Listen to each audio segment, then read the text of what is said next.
Саламатсыздар. ВКонтактеде музыка жіберу үшін осы мынаған басамыз, скрипка деймі, соған. Одан кейін музыка деген бар. Міне менде әзірше 3 музыка. Әрине таңдап алдым. Мыналар шыны керек тыңдамаймын. Біреу, екеу, бірнешеуін таңдауға болады. Біріншісін біреуін таңдап көрейік, добавить етем. Болды. Екінші музыкаға кіріп, сіздер кез келген өлеңді іздеп тауып, қайтадан өзіңізге добавить етсеңіз жіберуге болады.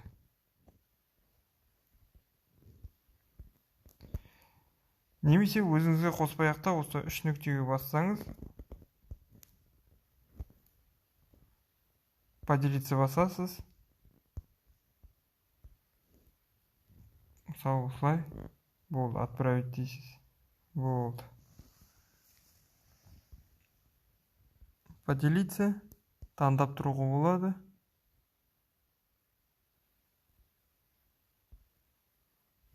Бірнеше адам таңдауға болады. Отправить дейміз. Болды. Жібермей-ақ қояйын. Сіздер енді білесіздер, ВКонтактеде қалай біреуге музыка қалай жіберу керек екенін. Біліп жүремге жазыламыз, лайк басамыз, өтініш.